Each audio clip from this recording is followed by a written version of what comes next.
119వ కీర్తన 81వ వచనం నుంచి 88వ వచనం వరకు చదువుకున్నాం కదా. ఈ 8 వచనాల ఈ భాగంలో కీర్తనకారుడు ఒక తీవ్రమైనటువంటి హింస, ఆవేదన, శోధన, మరి నిరాశ, వీటన్నిటిలో ఉన్నప్పుడు దేవుని వాక్యం మరి తన జీవితంలో ఎలా పనిచేసింది, ఎలా మరి తన్ని ఆదరించింది అనే విషయాన్ని ప్రస్తావిస్తూ 8 వచనాలు మాట్లాడుతున్నాడు. మన జీవితాల్లో కూడా మనకి ఈ విపత్కర పరిస్థితులు వచ్చినప్పుడు దేవుని వాక్యం మీద మనం ఎలా ఆనుకోవాలో ఈ 8 వచనాలటువంటి ఈ భాగంలో మనం అర్థం చేసుకోవచ్చు, మనం నేర్చుకోవచ్చు. 119, 82 వచనాలు చూస్తే, నీ రక్షణ కొరకు నా ప్రాణము సొమ్మసిల్లుచున్నది, నేను నీ వాక్యం మీద ఆశ పెట్టుకున్నాను, నన్ను ఎప్పుడు ఆదరించదవో అని నా కన్నులు నీవిచ్చిన మాట కొరకు క్షీణించుచున్నవి. కీర్తనకారుడికి ఒక తీవ్రమైనటువంటి నిరాశలో ఉన్నాడు. తనకున్న పరిస్థితులు ఇక్కడ వివరణాత్మకంగా ఈ 2 వచనాల్లో రాయలేదు, కానీ ఏదో ఒక ప్రాణాపాయంలోనో లేదంటే ఒక హింసాత్మకమైన పరిస్థితుల్లోనో తన మీదకి వచ్చే రాబోతున్నటువంటి విపత్కర పరిస్థితుల్లోనూ దాని గురించి దేవుని మీద ఆనుకొని దేవుని రక్షణ కొరకు సొమ్మసిల్లే పరిస్థితిలోకి వచ్చేసాడు. నీ వాక్యం మీద ఆశ పెట్టుకుని ఉన్నాను. తనకున్నటువంటి పరిస్థితులన్నీ దిగమింగుకుంటూ ఎవరి మీద ఆశ పెట్టుకోవట్లేదు, ఈ లోకంలో ఎవరి వ్యక్తుల మీద ఆశపడట్లేదు, కానీ దేవుని మీద ఆయన ఆదరణ కొరకు ఆయన వాక్యం మీద ఆశ పెట్టుకుని ఉన్నానని ఇక్కడ రాస్తున్నాడు. ఎంతగా ఆశ పెట్టుకున్నాడంటే, మరి కీర్తన 42వ అధ్యాయం చూసినట్లయితే దాంట్లో అంటాడు కదా ఒక మాట, దుప్పి నీటి వాగుల కొరకు ఆశపడినట్లు అంటాడు కదా. అదొక మాట చూడండి. కీర్తన 42వ కీర్తన 1వ వచనం చూస్తే, దుప్పి నీటి వాగుల కొరకు ఆశపడినట్లు దేవా నీ కొరకు నా ప్రాణము ఆశపడుచున్నది. ఇంతగా ఆశపడుతున్నాడు. ఎంతగా అంటే దాన్ని అంతగా నీ వాక్యం మీద ఆశ పెట్టుకున్నాను. ఎందుకు మానవులు అతనికి రక్షణ కల్పించలేరా? మానవ పరిస్థితులు లేకపోతే తనకున్న ధనం రక్షణ కల్పించలేదా? కాదని కీర్తనకారుడు చెప్తున్నాడు. ఎందుకంటే ఆ పరిస్థితులు అలా ఉన్నాయి. కొన్నిసార్లు మనకు వచ్చే శ్రమలు కావచ్చు, మనకు వచ్చే నింద, మనకు వచ్చే నిరాశ, అది ఎవ్వరూ తప్పించలేరు. దాని నుంచి విముక్తి పొందాలి అంటే దేనివల్ల సాధ్యం కాదు, కానీ అది కేవలం దేవుని కృపతోనే సాధ్యం అవుతుంది. దేవుని వాక్యమే ఆ పరిస్థితుల నుంచి మనల్ని విడిపించగలదు. అదే మాటని ఇక్కడ కీర్తనకారుడు మనకు తెలియజేస్తున్నాడు.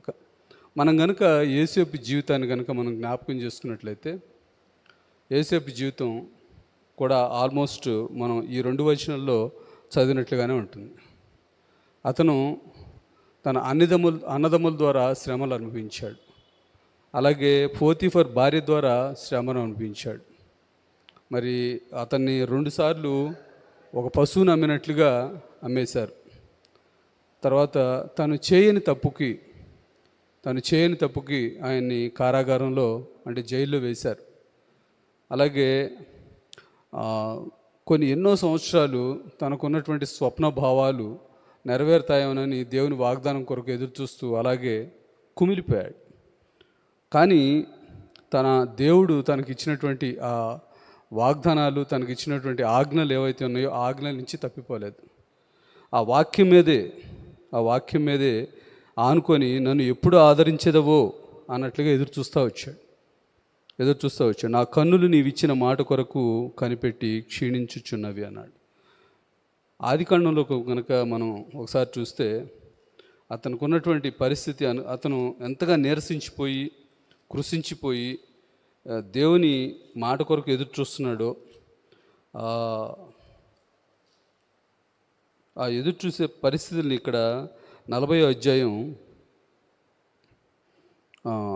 14-15 వచనాలు చూస్తే, ఆదికాండం 40వ అధ్యాయం 14-15 వచనాల్లో అక్కడ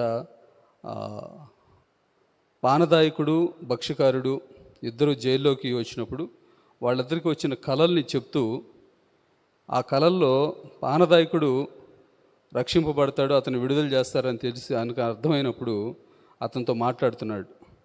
కాబట్టి నీకు క్షేమం కలిగినప్పుడు నన్ను జ్ఞాపకం చేసుకొని నా యందు కరుణించి ఫరోతో నన్ను గూర్చి మాట్లాడి ఈ ఇంటిలో నుండి నన్ను బయటికి రప్పించుము.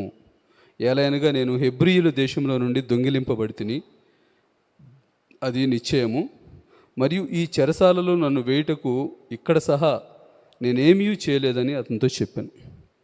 చూడండి, పాపం తనకున్నటువంటి పరిస్థితి ఎవరికి చెప్పుకోవాలో అర్థం కావట్లేదు. కొన్ని సంవత్సరాలుగా పాపం అన్యాయంగా అణచివేయబడ్డాడు, అన్నదమ్ముల ద్వారా అమ్మివేయబడ్డాడు. ఆయన ఇష్మాయిలీలకు అమ్మితే ఇష్మాయిలీలు ఫొతీఫర్కి వచ్చి అమ్మారు. ఫొతీఫర్ దగ్గరికి వస్తే ఫొతీఫర్ భార్య మరి పాపం చేద్దామని అతను ప్రేరేపించింది. అక్కడి నుంచి తను తప్పించుకొని పారిపోతే అతను పట్టుకొని చెరసాల్లో వేశారు. చెరసాల్లో వేసిన తర్వాత దగ్గరగా తన బాల్యం 16 ఏళ్ల నుండి 34 సంవత్సరాలు, అంటే ఆల్మోస్ట్ ఒక 17-18 ఇయర్స్ అతను జైల్లోనే బందిఖాన అయిపోయాడు. అతని పరిస్థితుల్లో అసలు ఏమాత్రం ఆనందం లేదు, సంతోషం లేదు. తండ్రి దూరం అయిపోయాడు, కుటుంబం దూరం అయిపోయింది, తల్లి ఎప్పుడో చనిపోయింది. ఎంతో శ్రమ కలిగినటువంటి జీవితం. అంత శ్రమ కలిగిన జీవితంలో ఎప్పుడు దేవుడు నన్ను ఆదరిస్తాడా, ఎప్పుడు నన్ను మరలా మంచి స్థితిలోకి తీసుకువెళ్తాడా, ఎప్పుడు నాకు ఈ పరిస్థితుల్లోంచి ఈ శ్రమ కలిగినటువంటి పరిస్థితుల్లోంచి నాకు విడుదల వస్తుందా అని పదే దేవునికి ప్రార్థించేవాడు. అయినప్పటికీ దేవుడు తనకిచ్చిన ఆజ్ఞల నుంచి తొలగిపోలేదు. చూడండి, ఆఖరికి 41వ అధ్యాయం 37వ వచనం చూస్తే, 38వ వచనం చూస్తే, అతడు తన సేవకులను చూచి, అంటే ఫరో తన సేవకులను చూచి, ఇతను వలె దేవుని ఆత్మగల మనుష్యుని కనుగొనగలమా అని అడిగాను. మరియు ఫరో, దేవుడు ఇదంతయు నీకు తెలియపరచను కనుక నీ వలె వివేక జ్ఞానము గలవారెవరునూ లేరు. నీవు నా ఇంటికి అధికారమై ఉండవలెను, నా ప్రజలందరూ నీకు విధేయులై ఉందురు. సింహాసన విషయంలో మాత్రమే నేను నీకంటే పైవాడనై ఉందునని యోసేపుతో చెప్పాను. మరియు ఫరో, ఈ చూడుము, ఐగుప్తు దేశమంతటి మీద నేను నియమించి ఉన్నానని యోసేపుతో చెప్పాను. మరియు ఫరో తన చేతికున్న తన ఉంగరమును తీసి యోసేపు చేతికి పెట్టి సన్నపు నారబట్టలు అతనికి తొడిగించి అతని మెడకు బంగారు గొలుసు వేసి తన 2వ రథం మీద అతనికి ఎక్కించాను. అప్పుడు వందనము చేయడని అతని ముందర జనులు కేకలు వేసినట్లు ఐగుప్తు దేశమంతటి మీద అతన్ని నియమించాను. చూడండి, ఎంత దేవుడు ఒక్కసారిగా అతను ఏ స్థితిలోకి తీసుకువెళ్ళాడు. అలాగే మన జీవితాలు కూడా ఉంటాయి. దేవునిలో మనం నమ్మకంగా నడుస్తున్నప్పుడు, దేవుని మీద ఆనుకొని నడుస్తున్నప్పుడు, దేవుని బిడ్డలుగా మనం నడుస్తున్నప్పుడు, విశ్వాస జీవితంలో కొన్ని విపత్కర పరిస్థితులు వస్తాయి, భారమైన పరిస్థితులు వస్తాయి, ఒక శ్రమ కలిగినటువంటి పరిస్థితుల ద్వారా వెళ్ళాల్సిన రోజులు వస్తాయి. కానీ వాటన్నిటిలో కూడా దేవుని వాక్యాన్ని విడిచిపెట్టుకోకుండా దేవున్నే ఆధారం చేసుకొని ప్రార్థనా జీవితాన్ని కలిగి ఉంటూ నమ్మకంగా దేవునికి జీవించినట్లయితే తప్పకుండా ఒక రోజున యోసేపు వలె ఆయన ఆదరించే దేవుడు. యోసేపుకి దొరికిన ఆదరణ ప్రతి ఒక్కరికి చూపించే దేవుడు. అందుకనే నన్ను ఎప్పుడు ఆదరించేదవో అని నా కన్నులు నీవిచ్చిన మాట కొరకు కనిపెట్టి క్షీణించుచున్నవి. యోసేపు భక్తుడు ఇట్లాగే ప్రార్థన చేయబట్టే దేవుడు ఒక రోజున అతన్ని ఆదరించాడు. ఒక్కసారిగా అతని పరిస్థితులు మారిపోయినాయి. కనుక దేవుడు విడిచిపెట్టే దేవుడు కాదు, దేవుడు నిరీక్షణలో, అలసటలో దేవుని వాక్యం పనిచేస్తూ ఉంటుంది. అందుకనే మనం దేవుని వాక్యాన్ని విడిచిపెట్టకూడదు. ఈ 119వ కీర్తనలో ఉన్నటువంటి ఈ స్టాంజాస్, అంటే 8 వచనాలు ఉన్నటువంటి అనేక భాగాలు, ఈ భాగాలన్నీ కూడా దేవుని వాక్యం మీద ఆనుకొనటం వలన, దేవుని యందు భయభక్తులు కలిగి ఉండటం వలన, దేవుని శాసనాలు, మరి అలాగే కట్టడలు, విధులు, వీటన్నిటినీ ధర్మశాస్త్రపు మరి ఆజ్ఞలు, వీటన్నిటినీ అనుసరించటం వలన జీవితాన్ని ఎలాగా ఫలభరితంగా మార్చుకోవచ్చో ఈ 119వ కీర్తనతో తెలియజేస్తుంది. జీవితంలో ఎన్ని రకాల స్టేజెస్, ఎన్ని రకాల పరిస్థితులు వచ్చినా కానీ అవి మానవుడిని, దేవుని ఒక విశ్వాసిని ఏమి చేయలేవు. ఎందుకనగా ఆయన వాక్యాన్ని ఆధారంగా చేసుకున్న విశ్వాసి ఎప్పటికీ పడిపోడు. దేవుని వాక్యం అతనికి ఆదరించి అతన్ని మళ్ళా తను ఏదైతే కోల్పోయాడో ఆ స్థితికి తీసుకువెళ్తుందనే వాక్యాలు దీనికి నిదర్శనంగా మనం చూడొచ్చు. 83వ వచనం చూస్తే, 119వ అధ్యాయం 83వ వచనం, నేను పొగతగులుచున్న సిద్ధివలేనైతిని అయినను నీ కట్టడలను నేను మర్చుటలేదు. పొగ తగులుచున్న సిద్ధెవలేనైతిని. ప్రాచీన కాలంలో తిత్తులు ఉంటాయి కదా, ఆ తిత్తుల్ని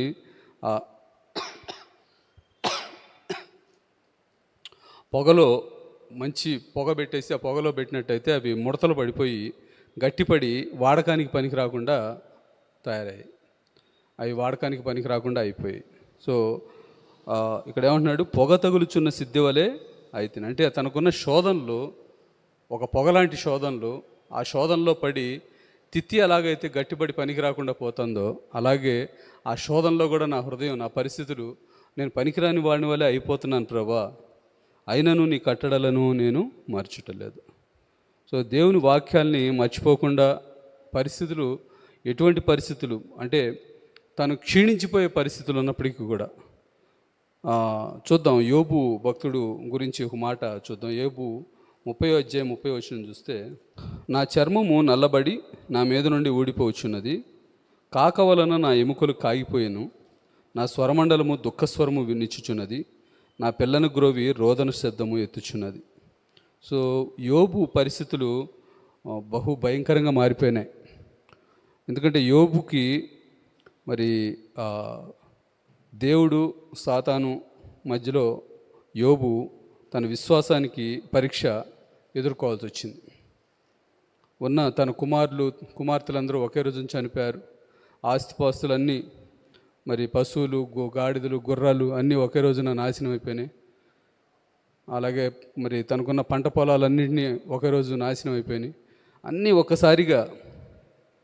ఆ తర్వాత తనకి మరి వ్యాధి, ఆ వ్యాధిలో మరి దురదలో రోజంతా కూర్చొని గోక్కుంటూ ఉండేవాడు. సో ఇన్ని పరిస్థితులు ఒక్కసారిగా అతనికి వ్యాపించింది. సో అటువంటి పరిస్థితుల్లో మరి యోబు భార్య అయితే ఏం చెప్పిందంటే, నువ్వు చనిపోవచ్చు కదా, దేవుడిని దూషించి అంటది.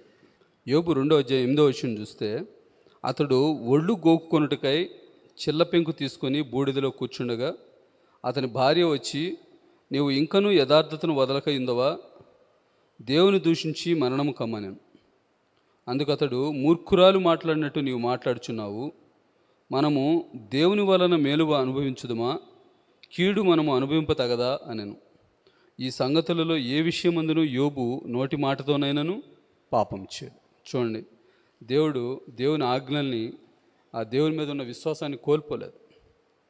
ఎంత గొప్ప విషయం కదా. తనకున్న పరిస్థితులు చూస్తే ఒక మానవ మాత్రుడు, ఒక దేవుని ఎరగని వాడైతే డెఫినెట్గా ఆత్మహత్య చేసుకుంటాడు. అంత ఘోరమైన పరిస్థితిలోకి వెళ్ళిపోయాడు. ఉన్న ఆస్తిపాస్తులన్నీ ఒకే రోజు మొత్తం తుడిచిపెట్టుకుపోయినాయి. కుమార్తెలు అందరూ ఒకే రోజు చనిపోయారు. అసలు అటువంటి పరిస్థితి ఎవరు తట్టుకోగలరు? కానీ యోబు అంటున్నాడు, ఎంత చక్కగా చెప్తున్నాడు తన భార్యకి, మూర్ఖురాలు మాట్లాడినట్టుగా మాట్లాడు మాకు, మనం దేవుని వల్ల మేలు అనిపిస్తామా, కీడు మనను అనుభవించదు. దేవుని ఎందుకు అంటావు? దేవుడిని ఎందుకు దూషిస్తావు? నువ్వు మేలు అనిపిస్తున్నప్పుడు మరి దేవుడిని పొగిడావు కదా, మరి కీడు అనిపిస్తున్నప్పుడు దేవుడిని దూషిస్తావా అని ఆయన స్టేట్మెంట్. ఈ సంగతులలో ఏ విషయం అందును యోబు నోటి మాటతోనైనాను పాపం చేయడు. సో మన జీవితం కూడా అట్లా ఉండాలి. దేవుని దూషించే పరిస్థితులు సాతాను ఒక్కోసారి మనల్ని తీసుకురావచ్చు. మనకు అనేక విషయాల్లో నష్టం కలగజేసి, మరి మనం ఎక్స్పెక్ట్ చేసిన విధంగా కాకుండా దానికి వ్యతిరేక దిశలో సాతాను మరి మనకు నష్టం వాటిల్లే పనులు చేయొచ్చు. కానీ అటువంటప్పుడు కూడా మనం దేవుని కొరకు కనిపెట్టుకొని ఆయన వాక్యంలో ఉన్నటువంటి ఆ లేఖనాలలో భావంలో ఉన్నటువంటి ఆ సత్యాలను తెలుసుకుంటూ ఆదరింపబడాలి. తద్వారా దేవుడు తప్పకుండా మరలా ఒకరోజు యోబుకు మళ్ళీ తిరిగి తన స్థితిని ఎట్లా ఇచ్చాడో అట్లాగా మనకు కూడా ఒక రోజున ఆ స్థితికి తీసుకొచ్చే దేవుడికి అసాధ్యమైనది ఏముంటాయి? ఏముండవు. కనుక దేవుడు సమస్తము సాధ్యమే. యోబు 42:10 చూసినట్లయితే, మరలా యోబు తన స్నేహితుల నిమిత్తం ప్రార్థన చేసినప్పుడు యెహోవా అతని క్షేమస్థితిని మరలా అతనికి దయచేశాను. మరియు యోబుకు పూర్వము కలిగిన దానికంటే 2 అధికముగా యెహోవా అతనికి దయచేశాను. ఎంత కోల్పోయాడో దానికంటే 2 దేవుడు అతనికి దయచేశాడు. అతనికున్న విశ్వాసాన్ని బట్టి, అతనికున్న నమ్మకత్వాన్ని బట్టి, అతను పాపం చేయని స్థితిని బట్టి, దేవుని దగ్గర నిలకడగా ఉన్నదాన్ని బట్టి. సో ఇవన్నీ కూడా మనం అర్థం చేసుకోవాలి ఈ వాక్య భాగం ద్వారా. కనుక మన పరిస్థితిలో కూడా క్షీణించిపోయే పరిస్థితులు రావచ్చు. పొగ తగులుచున్న సిద్ధ వలె నైతిని అంటే ఆ సిద్ధ క్షీణించి పొగ తగిలిన తర్వాత ఆ స్థితికి క్షీణించిపోతూ ఉంటుంది, పనికి రాకుండా పోతుంది. అలాగా మన జీవితాల్లో పనికి రాకుండా పోయే పరిస్థితులు రావచ్చు. కానీ అయినప్పటికీ మన విశ్వాసం కోల్పోకూడదు, దేవుని వైపు చూడాలి, దేవుని వాక్యాన్ని ఆధారంగా చేసుకోవాలి. అందుకని పైన అంటున్నాడు కదా 81 వచ్చిన, నీ వాక్యం మీద నేను ఆశ పెట్టుకొని ఉన్నాను. అది చాలా ఇంపార్టెంట్ మనకి. దావీదు కూడా 40వ కీర్తనలో ఒక మాట అంటాడు చూడండి, మంచి మాట. 40వ అధ్యాయం 1-2 వచనాలు చూస్తే, యెహోవా కొరకు నేను సహనంతో కనిపెట్టుకుంటుని, ఆయన నాకు చెవియొగ్గి నా మొర ఆలకించింది. నాశనకరమైన గుంటలో నుండి, జికటగల దొంగ ఊబిలో నుండి ఆయన నన్ను పైకెత్తెను. నా పాదములు బండ మీద నిలిపి నా అడుగులు స్థిరపరిచాను. యెహోవా కొరకు సహనంతో కనిపెట్టుకోవాలి. సహనంతో మన పరిస్థితులన్నీ గజిబిజి గందరగోళం అయిపోయి అసలు కంగారు, అసలు దేవుణ్ణి మర్చిపోయే విధంగా మన పరిస్థితులు రావచ్చు. సాతాను యోబును తన భార్య ద్వారా ఎట్లాగా మాట్లాడించి ప్రేరేపించాడో, దేవుని దూషించి చనిపోవచ్చు కదా అని, అట్లాగా మనకు కూడా పరిస్థితుల్లో ఎదురవుతాయి. దోషణకి తీసుకువెళ్ళే విధంగా మన పరిస్థితుల్లో రావచ్చు. కానీ మనం మాత్రం మరి సహనంతో కనిపెట్టుకోవాలి, దేవుని వాక్యంతో సహనంతో కనిపెట్టుకోవాలి. 84 వచనం చూస్తే, నీ సేవకుని దినములు ఎంత కొద్దివాయను, నన్ను తరుము వారికి నీవు తీర్పు తీర్చుట ఎప్పుడు? నీ ధర్మశాస్త్రమును అనుసరింపని గర్విష్ఠులు నన్ను చిక్కించుకున్నట్టుకై గుంటలు త్రవిరి. నీ ఆజ్ఞలన్నీ నమ్మదగినవి, పగవారు నిర్నిమిత్తముగా నన్ను తరుముచున్నారు, నాకు సహాయం చేయము. ఈ 3 వచనాల్లో కూడా నిర్నిమిత్తంగా తరుముతున్నారంట, గుంట తవ్వుతున్నారు. గర్విష్ఠులు తను చిక్కించుకున్నట్టుగా గుంటలు తవ్వుతున్నారు. సో వారు నన్ను నిర్మిత్తముగా తరుముతున్నారు కనుక నాకు సహాయం చేయి ప్రభు అని మొరపెడుతున్నాడు ఈ 3 వచనాల్లో. ఫస్ట్ 2 వచనాల్లోనేమో తనకున్నటువంటి విపత్కరమైన పరిస్థితుల్లో రక్షణ కొరకు మొరపెడుతున్నాడు. 83 వచనంలోనేమో క్షీణించిపోయే స్థితిలో దేవునికి మొరపెట్టి నీ కట్టడల ద్వారా నన్ను ఆదరించమంటున్నాడు. ఈ 3 వచనాల్లో 84, 85, 86 వచనాల్లో మరి తను తరిమే వారికి, తనకి గుంట తవ్వే వారి నుంచి నాకు రక్షణ కలగజేసి నాకు సహాయం చేయి ప్రభా, నాకు సహాయం చేయను ఆయన అని అడుగుతున్నాడు. ఇదే మాటలు దావీదు కూడా అడుగుతాడు. దావీదు 3 చోట్ల అడుగుతాడు దేవుణ్ణి. మరి 6వ అధ్యాయం 3వ వచనం చూడండి, కీర్తనలు. నా ప్రాణము బహుగా అదురుచున్నది, యెహోవా నీవు ఎంతవరకు కరుణింపగా ఇందువు? యెహోవా తిరిగి రమ్ము, నన్ను విడిపింపుము, నీ కృపను బట్టి నన్ను రక్షించుము. సో దేవుణ్ణి అడుగుతూ ప్రార్థన చేస్తున్నాడు దావీదు. ఎంతవరకు నువ్వు నన్ను కరుణించకుండా ఉంటావు నాయన? చూడు నన్ను తరుముతున్నారు. కీర్తన 13వ అధ్యాయం 1 నుంచి 4 వచనాల వరకు కూడా అదే మాటలు మాట్లాడతాడు దావీదు. యెహోవా ఎన్నాళ్ళ వరకు నన్ను మర్చిపోతావు? నిత్యము మర్చిపోతావా? నాకెంతకాలం విముఖుడవై ఉంటావు? ఎంతవరకు నా మనసులో నేను చింతపడతాను? ఎంతవరకు నా హృదయంలో పగలంతయు దుఃఖాక్రాంతుడై ఉంటాను? ఎంతవరకు నా శత్రువు నా మీద నన్ను హెచ్చించుకుంటాడు? యెహోవా నా దేవా, నా మీద దృష్టి ఉంచి నాకు ఉత్తరమిమ్ము. నేను మరణ నిద్ర నొందకుండాను, వాని గెలిచితినని నా శత్రువు చెప్పుకొనకుండాను, నేను తూలిపోయి ఉండగా నా విరోధులు హర్షింపకుండాను నా కన్నులకు వెలిగిమ్ము. చూడండి ఎంత హృదయార్థమైనటువంటి ప్రార్థన చేస్తున్నాడు. 35వ అధ్యాయం 17వ వచనంలో కూడా ఈ మాట మాట్లాడు. ప్రభువా, నీవెన్నాడు చూస్తా ఊరుకుంటావు? వారు నాశనం చేయకుండా నా ప్రాణాన్ని రక్షించు నాయనా. నా ప్రాణమును సింహముల నోట నుండి విడిపించు. నా మీద నిందలు మోపేవారు, లేకపోతే నన్ను నిరాశపరిచేవారు, లేకపోతే నాకు గుంటలు తవ్వేవారు, నన్ను తరిమేవారు సింహాలు వంటి వారు, నిర్నిమిత్తంగా కారణం లేకుండా అసూయతో ద్వేషంతో వారు నా ఎమ్మడ పడుతున్నారు నాయన. వారి చేతికి నన్ను చిక్కించు మాకు. యోసేపు జీవితంలో కూడా వాళ్ళ అన్నదమ్ములు అసూయతోనే అతన్ని అమ్మేశారు. అసూయ ఏమి చేయకపోయినా కానీ, కీడేం చేయకపోయినా కానీ అసూయతో కూడా ప్రాణాలు తీసే పరిస్థితులు మనం చూస్తున్నాం. ఇప్పుడు సమాజంలోనూ చూస్తున్నాం. ఆనాటి నుంచి పరిస్థితులు ఉన్నాయి. ఈర్ష్య ద్వేషాలతో ఒక మనిషిని పట్టుకొని చంపటం. కారణం ఏముండదు, నిర్నిమిత్తంగా చంపేస్తూ ఉంటారు. దాని బ్యాక్గ్రౌండ్లో తవ్వుకుంటూ వెళితే అసూయ, ఈర్ష్య, ద్వేషాలు బయటపడతాయి. సో కనుక కొన్ని సమయాల్లో మనకి నిందలు ఇలా కూడా రావచ్చు, శ్రమలు ఇలా కూడా రావచ్చు. దానియేలు వృత్తాంతం కూడా మనం జాగ్రత్తగా చూసినట్లయితే, దానియేలు మరి దావీదు వీళ్ళందరూ ఇలా ప్రార్థన చేశారు. దానియేలు మాత్రం దానియేలుకు కూడా తను తరిమేవారు ఉన్నారు, తనకు పోటీ ఉన్నారు. అసూయతో కపటత్వంతో అతను చంపివేయాలని ప్లాన్ చేసిన వారు ఉన్నారు. తను తరుమువారి పట్ల, తను చిక్కించుకునేవారి పట్ల, నిర్నిమిత్తంగా తరిమేవారి పట్ల మాత్రం దావీదు చాలా నిశ్శబ్దంగా ఉండి తన పని తాను చేసుకుపోయాడు, చాలా నిశ్శబ్దంగా. కానీ దేవుని ఆజ్ఞలను మాత్రం అనుసరించడం మానలేదు. ఇది మాత్రం మనం జ్ఞాపకం ఉంచుకోవాలి. దానియేలు గ్రంథం 6వ అధ్యాయం 7వ వచనం చూస్తే, రాజ్యపు ప్రధానులు, సేనాధిపతులు, అధిపతులు, మంత్రులు, సంస్థానాధిపతులు అందరూ కూడి రాజు ఒక ఖండితమైన చట్టము స్థిరపరిచి దానిని శాసనముగా చాటింపచేయునట్లు యోచన చేసిరి. ఎట్లనగా 30 దినముల వరకు నీ యొద్ద తప్ప మరి ఏ దేవుని యొద్ద అయినను, మానవుని యొద్ద అయినను ఎవడనూ ఏ మనవియు చేయకూడదు. ఎవడైనను చేసినడల వాడు సింహముల గుహలో పడద్రోయబడును.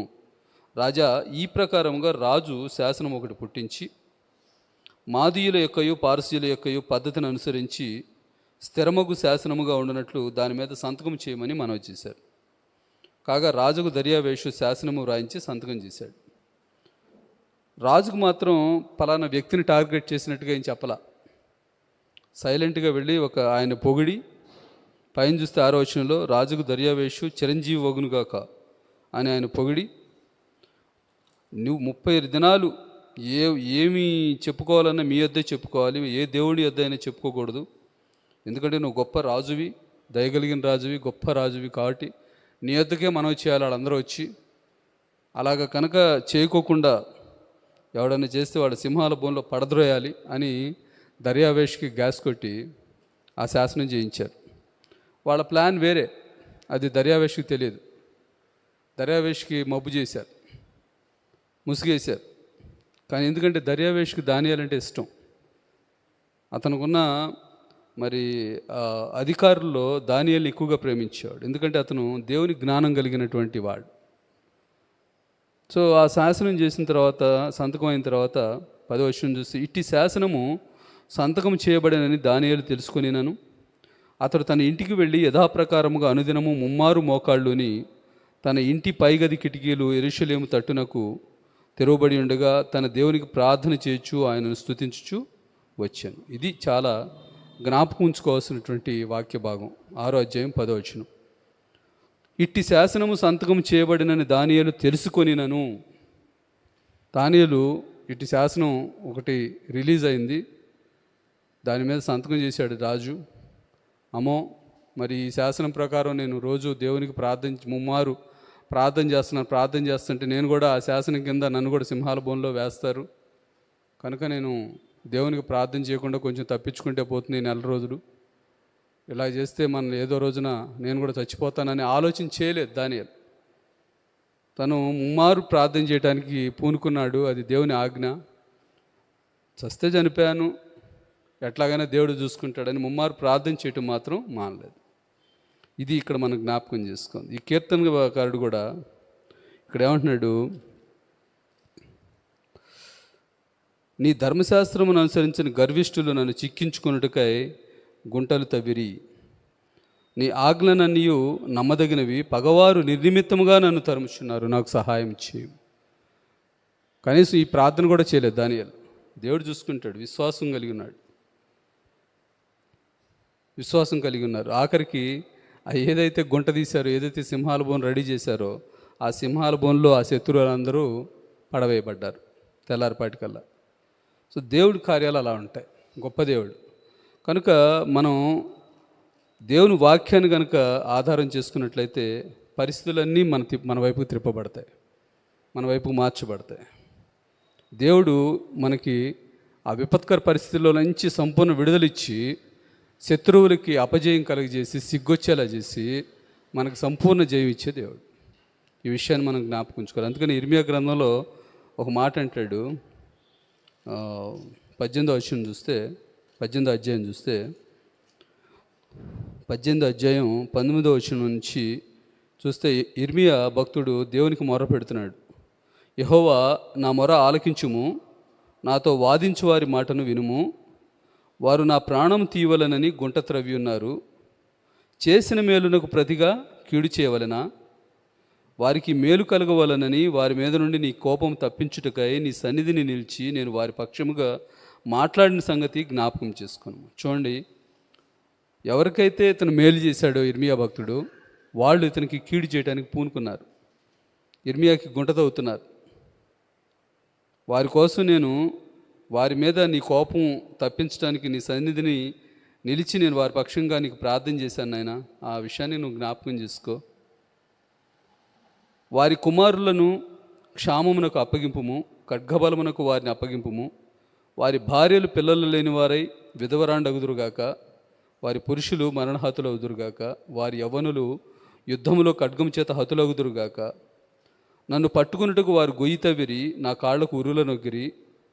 వారి మీదకి నువ్వు ఆకస్మికముగా దండును రప్పించటం వలన వారి ఇండ్లలో నుండి కేకలు వినబడునుగాక. యెహోవా, నాకు మరణము రావాలనని వారు నా మీద చేసిన ఆలోచన అంతయు నీకు తెలిసే ఉన్నది. వారు దోషమునకు ప్రాయశ్చిత్తము కలుగనీయకము, నీ సన్నిధి నుండి వారి పాపమును తుడిచివేయకము. వారు నీ సన్నిధిని తొట్టిల్లుదురుగాక, నీకు కోపం పుట్టు కాలమున వారికి తగిన పని చేయు. దేవునికి మళ్ళీ ప్రార్థన చేస్తున్నాడు, రివైజ్డ్ ప్రార్థన. ఒకప్పుడేమో వారికి క్షేమం కలగాలని వారి తరపున ప్రార్థన చేశాడు, కానీ వారు గుంట తవ్వటం మొదలుపెట్టాడు. మేలుకు ప్రతిగా కీడు చేస్తున్నారు ఇర్మియాకి.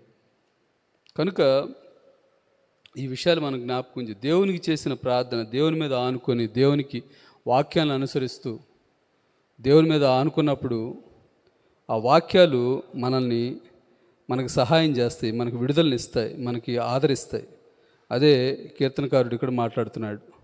87వ వచనం చూసినట్లయితే, 87, 88 వచనాలు చూసినట్లయితే, భూమి మీద నుండకుండా వారు నన్ను నాశనము చేయుటకు కొంచెమే తప్పెను. అయితే నీ ఉపదేశమును నేను విడువకు ఉన్నాను. నీవు నియమించిన శాసనమును నేను అనుసరించినట్లు నీ కృపచేత నన్ను బ్రతికింపుము, నీ కృపచేత నన్ను బ్రతికింపుము.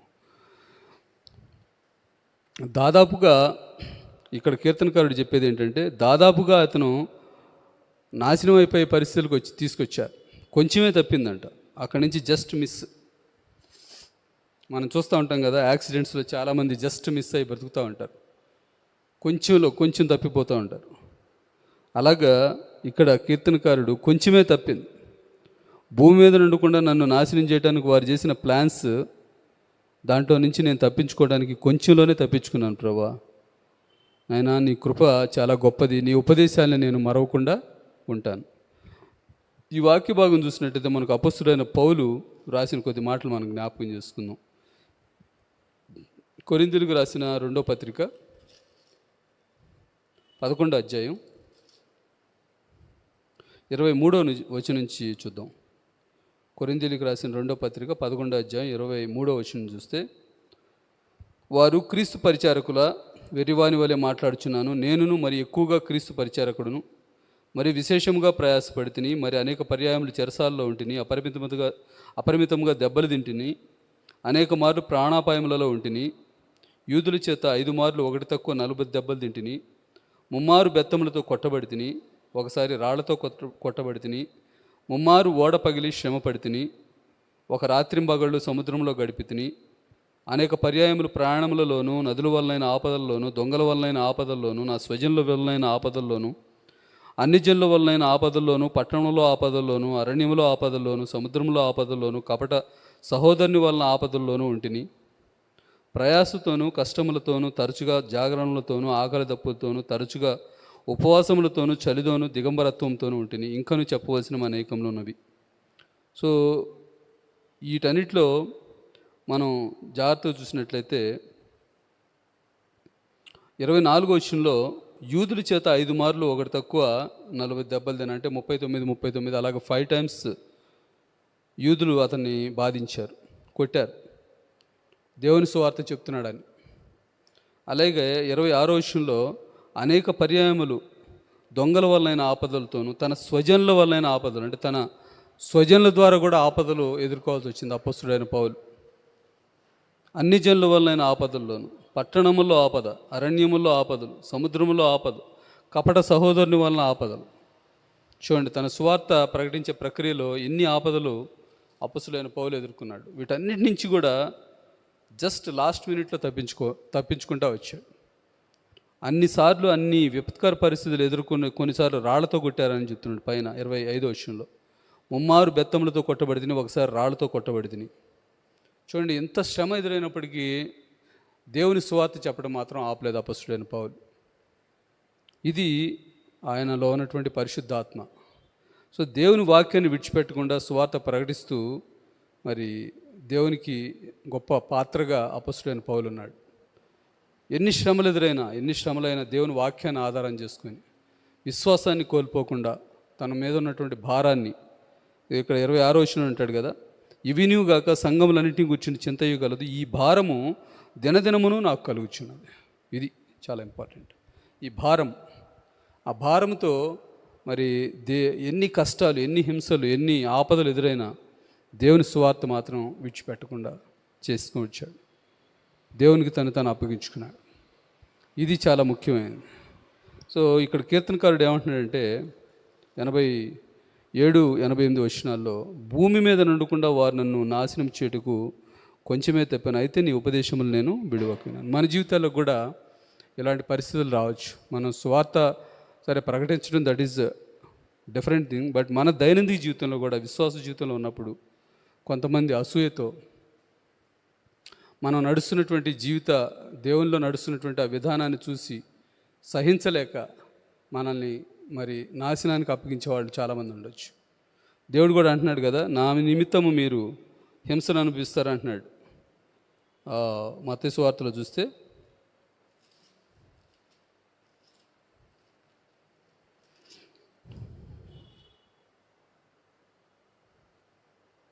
మత్తయి సువార్త 5వ అధ్యాయం 11-12 వచనాలు చూస్తే, నా నిమిత్తము జనులు మిమ్మల్ని నిందించి హింసించి మీ మీద అబద్ధముగా చెడ్డ మాటలు ఎలా పలుకున్నప్పుడు మీరు ధన్యులు, సంతోషించి ఆనందించుడి, పరలోకమందు మీ ఫలము అధికమగును. ఇలాగున వారు మీకు పూర్వమందుండిన ప్రవక్తలను హింసించిరి.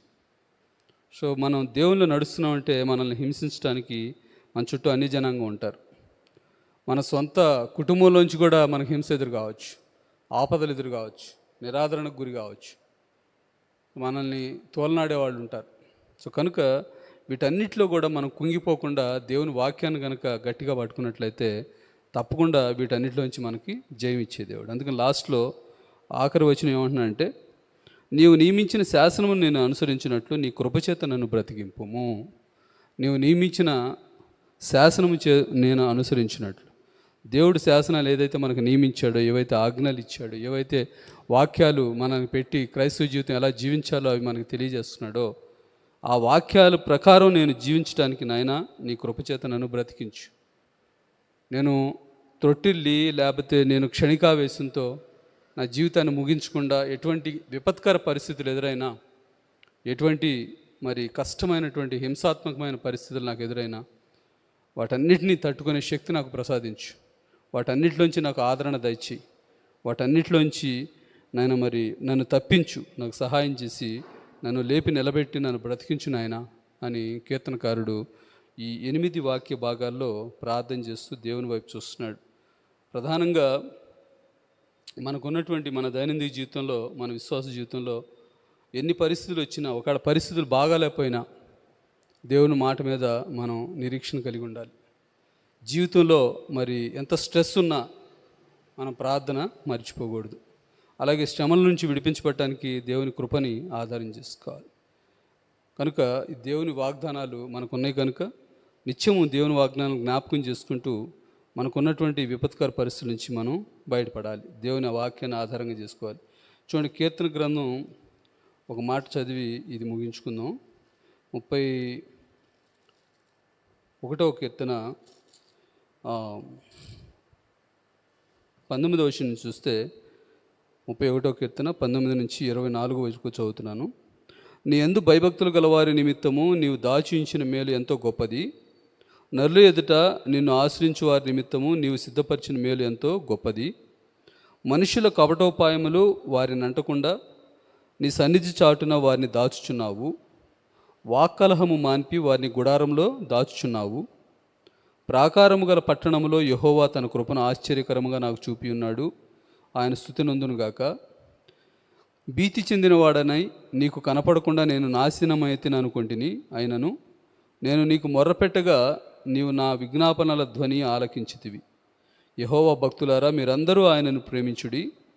యెహోవా విశ్వాసులను కాపాడును. గర్వముగా ప్రవర్తించు వారికి ఆయన గొప్ప ప్రతీకారం చేయును. యెహోవా కొరకు కనిపెట్టు వారలారా, మీరందరూ మనస్సున ధైర్యము వహించి నిబ్బరముగా ఉండుడి. ఈ వాక్యాల్ని, ఈ వాగ్దానాన్ని మనం మన హృదయంలో ఉంచుకున్నట్లయితే ప్రతి విపత్కర పరిస్థితి నుంచి దేవుడు మనల్ని విడిపించే దేవుడు. ఈ కొద్ది మాటలు దేవుడు దీవించును గాక. ఈ విధంగా మనం దేవుని స్తుతించి ఆరాధిద్దాం. దేవుడు మనకి మరి అన్ని విషయాల్లో ఆదరణకర్తగా ఉన్నాడు కనుక ఆ ఆదరణకర్తను మనం స్తుతించి ఆరాధిద్దాం.